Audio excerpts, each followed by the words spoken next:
Hello friends, welcome to the Ancient and Modern History exhibition. Let's take a look at the battlefield situation between Russia and Ukraine on the 18th of December 2025.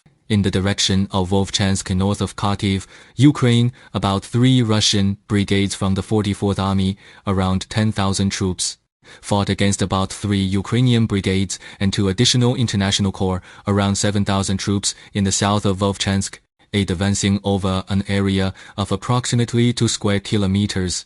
In the direction of Kupiansk northeast of Kharkiv, Ukraine, about 17 Ukrainian brigades, around 30,000 troops, engaged with 6 Russian brigades from the 6th Army and the 1st Tank Army, approximately 20,000 troops, advancing in the western sector over about half a square kilometer, with Russian control in the west reduced to around 2 square kilometers. In the direction of Siversk, northeast of Donetsk, Russian around 6 brigades from the 3rd Army, roughly 20,000 troops, fought against about 6 Ukrainian brigades, over 10,000 troops, advancing north of Ozon over approximately 2 square kilometers. In the central western Donetsk region towards Pokrovsk, the Russian 51st, 2nd, 41st, and 8th Combined Armies, totaling about 23 brigades and 100,000 troops, fought against approximately 22 Ukrainian brigades with 40,000 troops. The Russian 2nd Army advanced on both the northern and southern sides of Myrnohrad at about half a square kilometer. Russian intercepted communications between the besieged Ukrainian 25th Airborne Brigade and its command post. The Ukrainian command falsely claimed it would restore electronic warfare equipment and forbade retreat. The Russian 41st Army advanced about a quarter of a square kilometer in Rishain. In the east of Dnipro towards Pokrovsk, the Russian 90th Tank Division and other units, around 7 regiments with 10,000 troops, fought against about 7 Ukrainian brigades with 15,000 troops, advancing about half a square kilometer north of Ilya.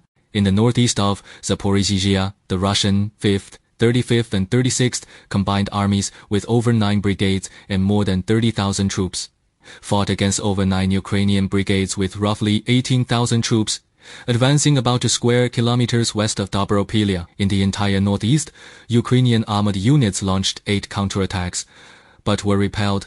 Russian also launched multiple attacks with Ukrainian losses, including 2 companies, 2 tanks, 4 Cossack armored vehicles, and many pickup trucks.